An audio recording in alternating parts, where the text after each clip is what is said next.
The bakery at 6 in the morning was still dark on the outside, the sign unlit, the closed placard in the glass door, the street beyond the windows quiet with the specific quiet of a city that has not yet committed to being awake.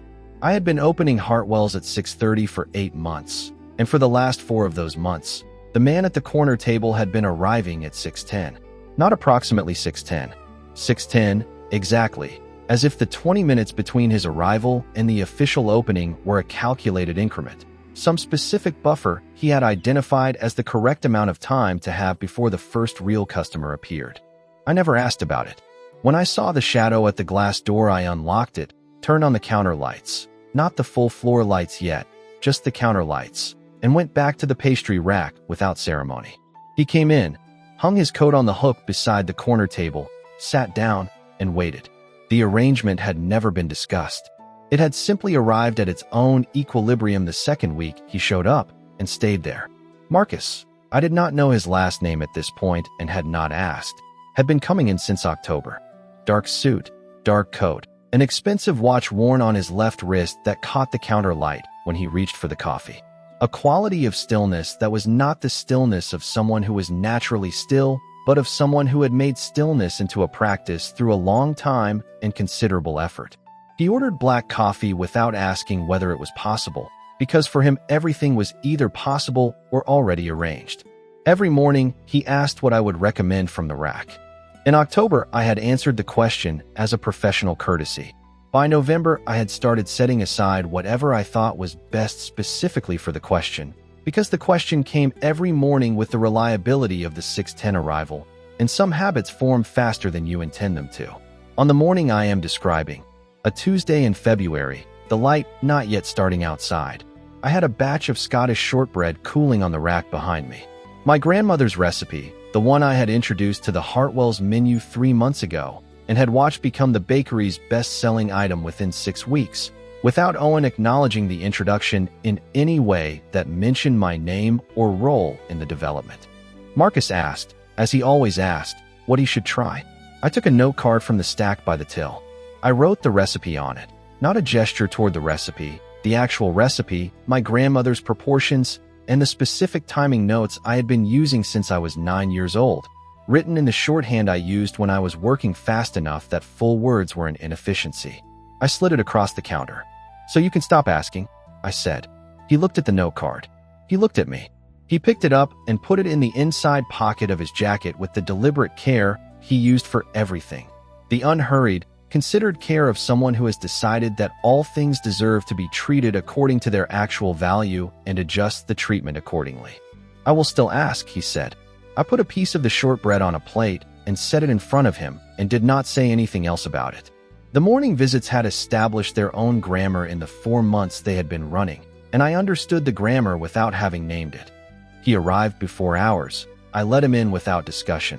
He sat at the corner table and ordered the coffee and asked the daily question and left a tip that was exactly double the bill, without comment or calculation visible in the gesture, as if the doubling had been set at some fixed point and had been maintained since without requiring recalculation each time. Some arrangements become automatic quickly. This one had become automatic by the 3rd week, which was faster than I would have predicted. I had come to the city from Edinburgh just over a year ago, not running from anything, not following anything specific, following the logic of a situation that had completed itself and the opening that appeared in its place. Edinburgh had been home for 26 years, and then Edinburgh had been a chapter, and the chapter had ended in the ordinary way that chapters end, not dramatically, just at the right page. I had come with a baking certificate from a professional school in the grass market, my grandmother's complete recipe collection in a waterproof folder, and enough savings to cover 6 months of rent in a city more expensive than I had anticipated, if I was careful. The Hartwell's position had appeared in the 2nd month and had covered rent while I saved toward the original plan. A small counter service space, Scottish pastries, and serious coffee, in a location I had been evaluating for nearly a year. The plan was still the plan. The timeline had adjusted. At Hartwell's, I had introduced 3 items to the menu in 8 months. The shortbread in November, a morning roll variation in December, selling out by 9 each morning within the 1st week, an almond cream cheese twist in January that Owen had presented at a supplier meeting as his own development, with photographs he had taken of a version I had made, without mentioning my name in the presentation. I had heard this from Jess, the junior pastry assistant, who had not understood why it mattered and therefore mentioned it without caution. I understood why it mattered and had said nothing, because saying nothing was still, at that point, the more sustainable choice. Marcus came in every morning, and the morning visits were the consistent part of the day, the part that did not require management or vigilance, that simply existed with the reliability of a fixed point. The corner table, the coffee, the daily question, the double tip left without discussion. For months of the same rhythm, with small variations that had accumulated into something I did not have a name for, but recognized when I let myself look at it. The corner table had become the part of the day that did not need to be managed, and the parts of a day that do not need to be managed have a value that is independent of what they contain. There was also this. The corner table had changed what the morning felt like. I had worked the Hartwell's early shift for months before Marcus arrived, and the early shift before his visits had a different character. Useful, productive, mine in the specific way that early morning hours belong to whoever is in the space, but solitary in a way that had a slight edge to it by the time the first real customers arrived. The corner table visitor had changed the quality of that solitary time, not by filling it. The conversations across the counter did not fill anything.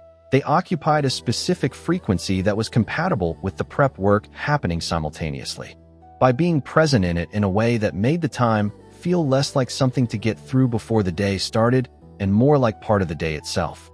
He asked about the building one morning in late February, in the offhand way people sometimes ask things they already know the answer to but want verified from a source that does not know what they are verifying. What would rent on a place like this run? Commercial space, this street. I was restocking the napkin holders behind the counter, and I looked up at him. I genuinely don't know, I said. Owen handles all of that. I just work here. He turned the coffee cup slowly in his hands. Corner block. Foot traffic from the tube station entrance 50 meters up. Kitchen access from the rear alley. Good bones in the structure. Good light in the mornings. He paused. Undervalued, probably. Are you in commercial real estate? Among other things. I went back to the napkin holders. But the question stayed with me, through the rush that started at 6:30 and ran until 8, through the long mid-morning when the rack was mostly cleared and the conversation at the tables had the settled quality of people who have been coming in long enough that they know not to leave before a second coffee, through the afternoon prep when the kitchen was mine and the quiet was the kind of quiet that lets you think. The question had been slightly wrong for a casual comment. The specificity of the features named, corner block, tube station foot traffic, rear kitchen access. People who ask what a place would go for are usually thinking about what they already know and asking to confirm it from someone who doesn't know what they're confirming. The truth was that I thought about the building constantly. I thought about it during the prep hours when the kitchen was good and the light was right and the rear access made delivery straightforward. I had been running comparisons on alternative spaces for several months. The comparisons were not favorable to the alternatives. Worse foot traffic, higher fit-out costs, longer timelines, spaces that would require 2 more years of saving at the current rate before I could afford to risk a lease and the associated costs. The building I was standing in, the kitchen I was using every morning from 4:30, the corner location with the tube station traffic and the light from 2 directions. This was the right space. The right space happened to belong to Owen Hartwell in the relevant sense, and the relevant sense did not include the person who had developed the menu and trained the staff and maintained the morning rack and driven the revenue increases that had made the morning operation worth something.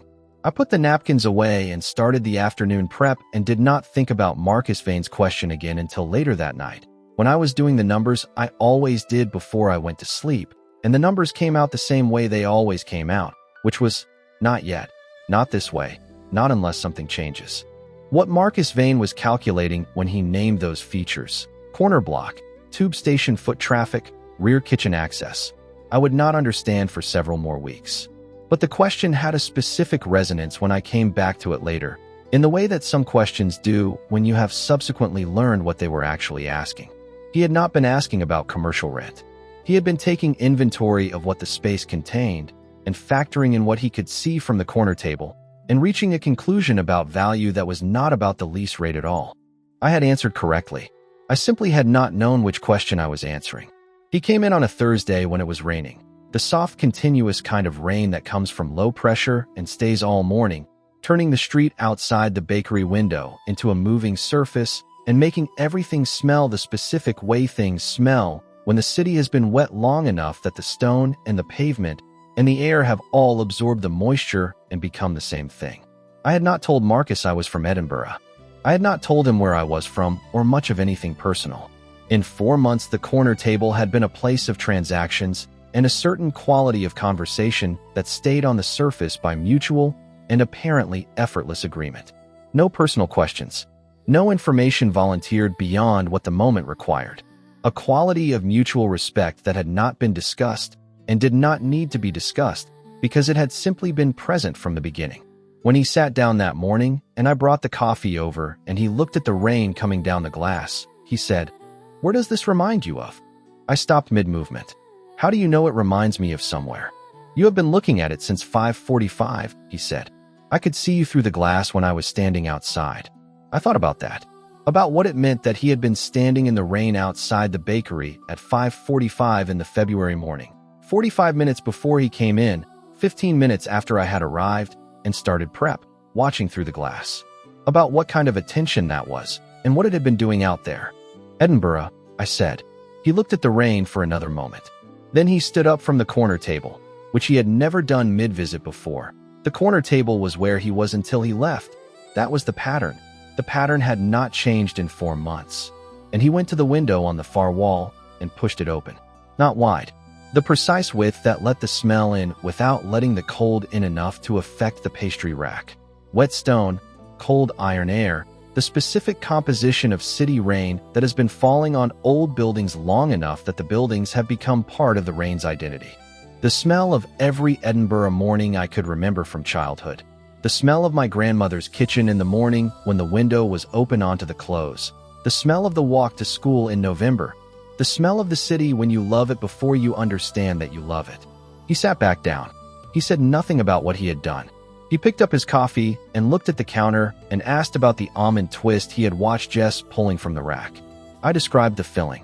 He ordered one. I brought it over on a plate. The window stayed open at exactly the width he had chosen. And for the remainder of that visit, the smell of Edinburgh rain came through it at exactly the distance necessary to be present without being the whole room. And I stood behind the counter thinking about the precision of a person who opens a window to exactly the correct width without being asked and does not say a word about it afterward. Because the point of the gesture is not the gesture, but what it opens. Owen found the notebook on a Wednesday in March. I had been keeping a list. Cafe owners and small independent operators within commuting distance who had expressed interest in conversations at trade events or over the phone in sourcing Scottish-style pastries from an independent producer. Not supplier agreements, not employment applications, just names and notes from preliminary conversations, the kind of list that exists as the visible edge of a plan that has not yet become a project. The notebook was in my bag. My bag was in the staff room during my lunch break. Owen had a habit of going through things that were not his to go through, which was a habit he exercised with the specific ease of someone who has never had the habit challenged. He came into the kitchen where I was doing the afternoon prep and put the notebook on the work surface in front of me. He said, in the particular tone he reserved for delivering judgments that he had decided in advance rather than arrived at through the conversation, "This ends today." I looked at the notebook, then at him.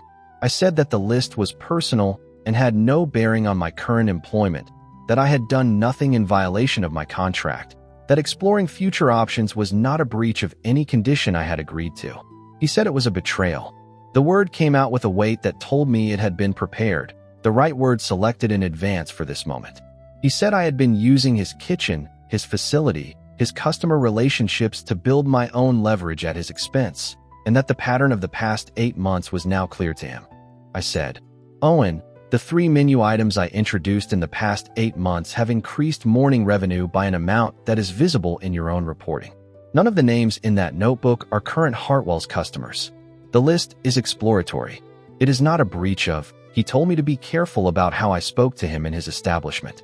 I was careful about how I spoke to him. I said nothing more. He took the notebook and left the kitchen, and I went back to the prep and did not look at the corner table for the rest of Marcus's visit that morning, because Marcus had been there and I did not know what had been audible from the front of the bakery.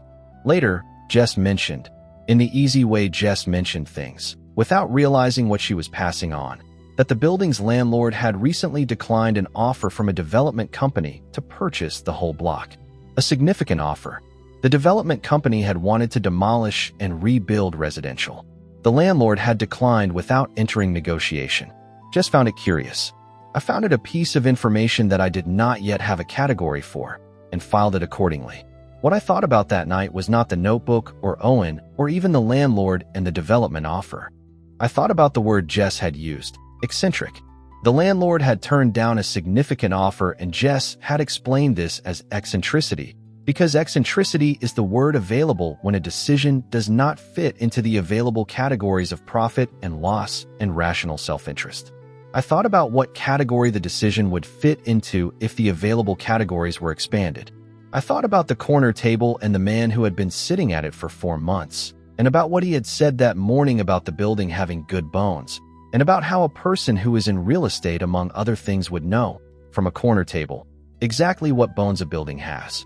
The late hours in the bakery on Thursday evenings had a specific quality the rest of the week did not have.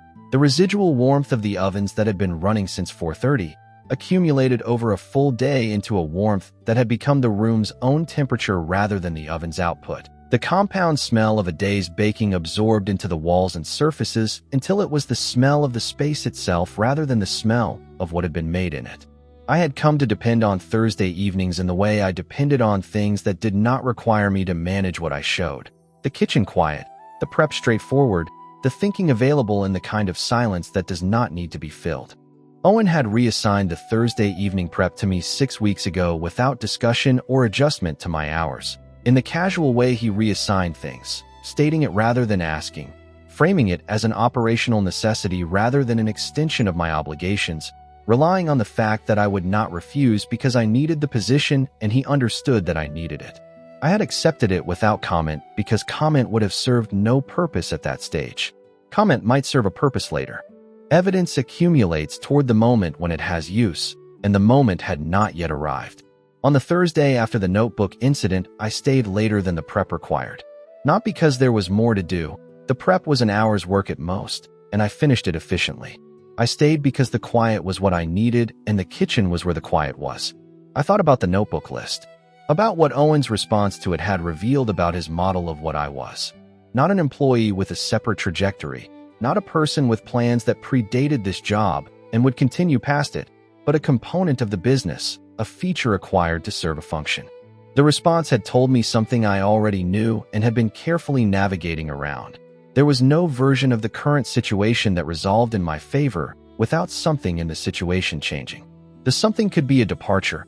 I found another position. I accelerated the savings timeline. I left. Or the something could be external. A change in the structure of the situation that I did not initiate and could not predict. I thought about the building, the corner location, the morning light, the rear kitchen access, the foot traffic from the tube entrance. I thought about Marcus Vane's question about commercial rent and the quality of knowledge that had been in the question, and about the development offer that the landlord had turned down.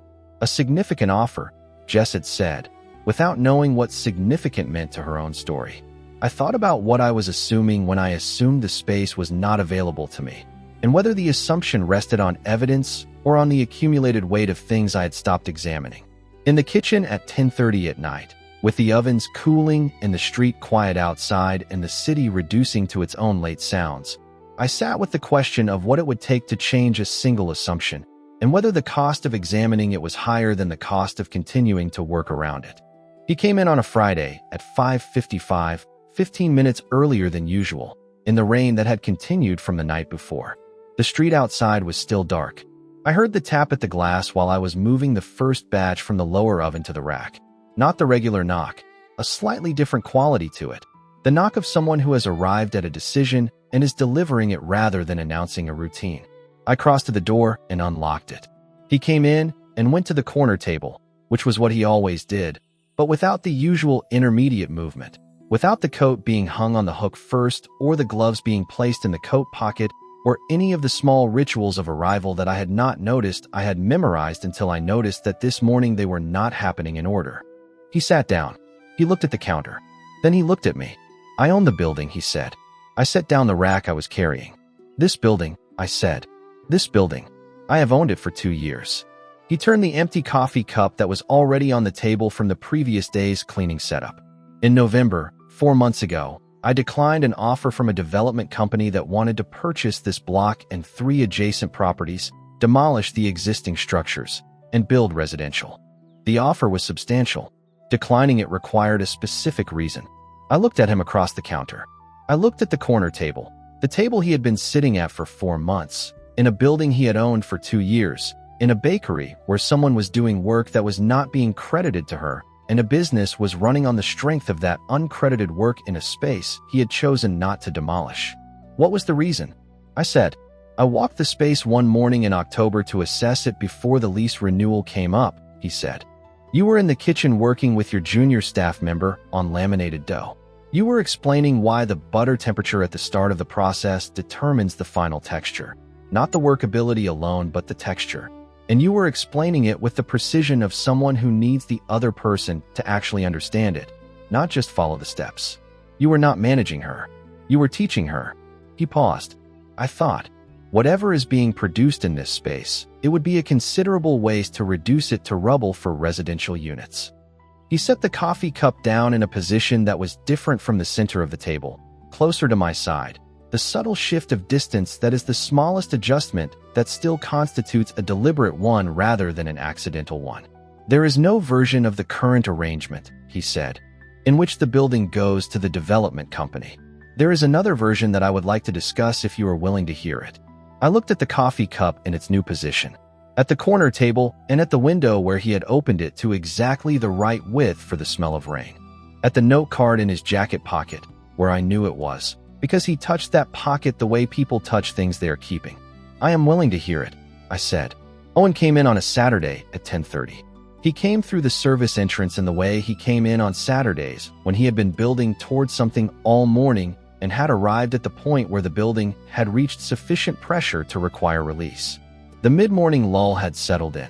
3 tables occupied, the morning rush long over. Marcus at the corner table with the 3rd coffee of his extended visit, Jess doing the afternoon prep in the back. Owen moved to the counter with the expression of someone who has organized his materials and is now ready to present them. He asked for the supply order file. I gave it to him. He read through it with the focus of someone looking for something specific. He found what he was looking for: a discrepancy in the almond order for the current week, which was a reduction from the previous week's overorder, a correction that was notated in the file with the date and the reason and the overorder reference number from the previous week. He said I had been falsifying the supply records. I said I had corrected an error in the previous week's overorder, and the notation in the file explained this completely, and that if he looked at the previous week's entry alongside the current one, the correction would be clear. He said the pattern was the same as the notebook, that I had been operating behind his back in multiple areas simultaneously. He said this loudly enough that the 3 occupied tables had gone quiet, and I could feel the quiet without looking at it, the way you feel the temperature of a room change without checking a thermometer. I said, "Owen, I did not falsify the records. The correction is documented with an explanation. If you want to sit down and go through both entries together, I can show you exactly." He struck me across the face. The sound of it in the bakery was specific, not loud, not what I would have expected if I had anticipated it, which I had not. What followed the sound was a silence that was complete in a way that silences are only complete when a space has received something into it that changes the space permanently. I was aware of my own stillness and of the fact that the stillness was not a decision but a response to the silence. I heard a chair move, not scraped back, moved, deliberately, the controlled sound of someone standing with intention rather than reaction. Marcus Vane did not come toward Owen. He stood behind the corner table, his phone already out, and made a call. The call lasted 45 seconds. He gave an address, a name, and a number. Then he ended the call and set the phone on the table and picked up the coffee cup. 40 seconds later, Owen Hartwell's phone rang. I watched Owen's face from behind the counter. Over the following 90 seconds, I watched him understand, in visible stages, that the man at the corner table had owned the building he was operating in for 2 years and had just provided his lawyer with the specific clause in the lease that pertained to conduct constituting grounds for immediate termination, and had requested that Owen vacate the premises within 30 days and arrange for the business license transfer at his earliest convenience. Owen left through the service entrance. Marcus finished his coffee. I stood behind the counter and did not move for a long time, and the 3 tables that had gone quiet gradually became the ordinary sounds of a Saturday mid-morning. And Jess came out of the back to ask if the almond prep was ready to go, and I said yes, and the day continued. The paperwork took 3 weeks. Owen's lawyer contested the lease termination on 3 separate grounds, each of which dissolved on examination because the lease had been drafted by someone who had drafted leases for a specific kind of purpose and had included specific kinds of protections against specific kinds of subsequent arguments. The business license transferred through the correct channels at the end of the 3rd week.